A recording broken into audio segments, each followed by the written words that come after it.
Hai, Assalamualaikum warahmatullahi wabarakatuh. Cikgu ucapkan semoga semua berada dalam keadaan yang sihat, sejahtera.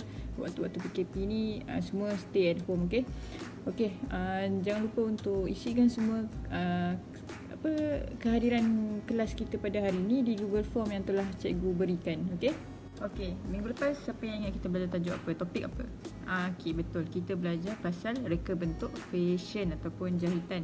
Okey, minggu lepas cikgu dah terangkan apa itu reka bentuk fashion, apa itu aksesoris fashion. Okey, apa itu, cikgu dah terangkan apa pekerjaan-pekerjaan yang bersesuaian dengan fashion, dunia fashion. Kita ada pereka fashion, kita ada perunding fashion. Okey, banyak lagi. Dan apa lagi aksesoris yang boleh dipadankan dengan fashion kita. Kita ada topi, kita ada tali pinggang, kita ada jam, rantai dan banyak lagi. Okey, kalau baju, kalau fashion, kita ada fashion apa? Kita ada blouse, kita ada kemeja, kita ada seluar track, seluar slack dan banyak lagi. Okey, jangan lupa pelajaran kita pada minggu lepas tu. Okey, pada minggu ni cikgu nak masuk pada topik baru iaitu reka bentuk elektrik. Okey, elektrik ni seperti yang kita tahu, elektrik ni memang dia ada di mana, di sekeliling kita. Macam nampak lampu cikgu tu, itu gunakan elektrik. Apa-apa yang berkaitan dengan gadget-gadget ni semua elektrik. Okay, kehidupan manusia pada zaman kini ni dia makin mudah apabila adanya elektrik. Okay, siapa pencipta elektrik ni? Thomas Edison.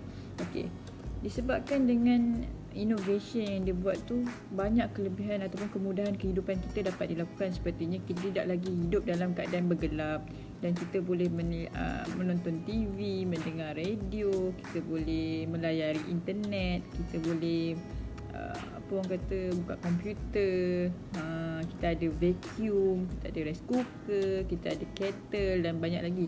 Jadi nampak tak, apabila adanya elektrik, kita punya kehidupan harian ni menjadi lebih mudah dan lebih simple. Jadi terhasillah banyak-banyak lagi invention yang lebih menarik. Okey, dalam sistem elektrik ni kita ada elemen je. Apa yang ada dalam elemen sistem elektrik ni ialah kita ada sumber, kita ada medium, kita ada beban dan juga kawalan. Okey, untuk elemen yang pertama ialah elemen sumber.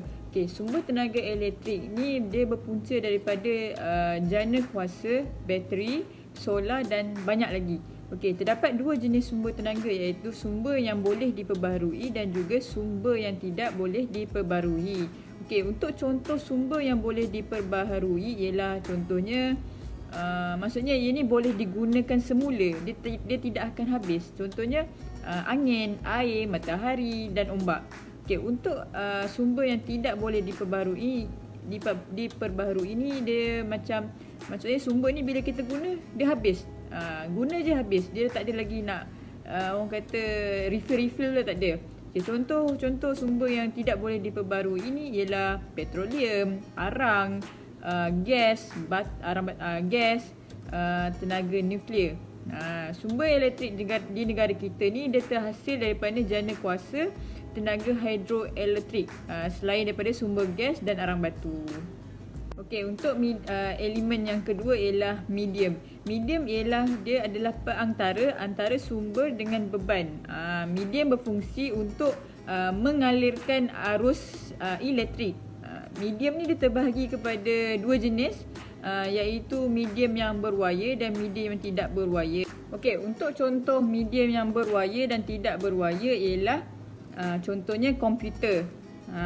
Sekarang ni kalau komputer yang biasanya kita perlukan wire untuk menghidupkan komputer tu, tapi sekarang ni kita ada laptop di mana kita tidak perlu cocok wire pun, laptop tu masih boleh dibuka, di on, ataupun dia cuma hanya perlukan guna elektrik bila nak dicas lah. Jadi itulah bezanya wire dengan tidak berwire. Contohnya kipas angin. Ada juga kipas angin yang guna wire dan juga kipas angin yang gunakan bateri. Itu bezanya. Okey, untuk elemen yang ketiga ialah beban. Beban ialah sebarang peralatan elektrik yang disambungkan pada litar elektrik untuk membolehkannya berfungsi dan beroperasi. Beban akan menghasilkan kesan seperti kesan cahaya daripada mentol, putaran kipas daripada motor elektrik dan juga bunyi daripada pembesar suara. Okey, macam contoh selain daripada yang cikgu sebutkan tadi ialah macam pemutar kek. Maksudnya bila kita sambungkan dengan elektrik, jadinya bila kita on dia ada beban dia, iaitu dia dapat berfungsi, dia berputar apabila kita connect dengan elektrik tu. Sama juga dengan mesin cukur rambut.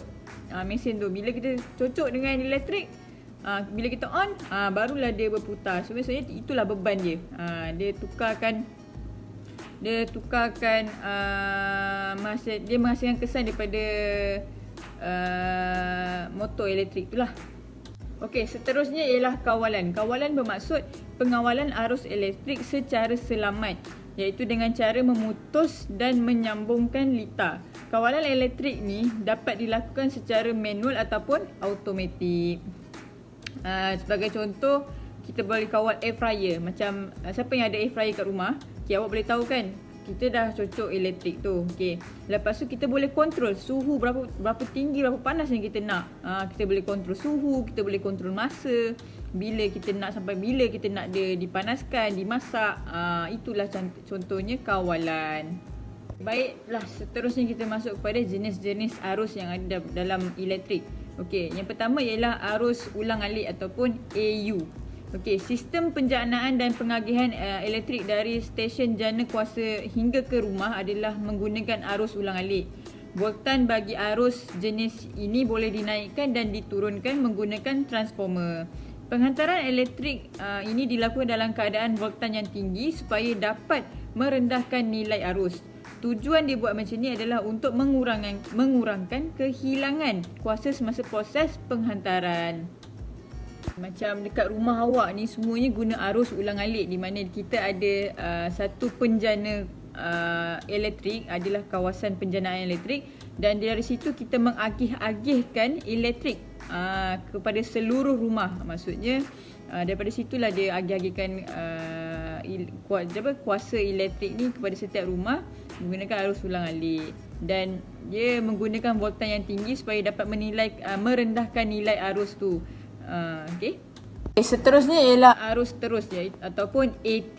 Arus terus ni dia merujuk kepada sistem kuasa dengan hanya satu kekutuban voltan atau arus. Arus elektrik yang mengalir adalah secara sehala.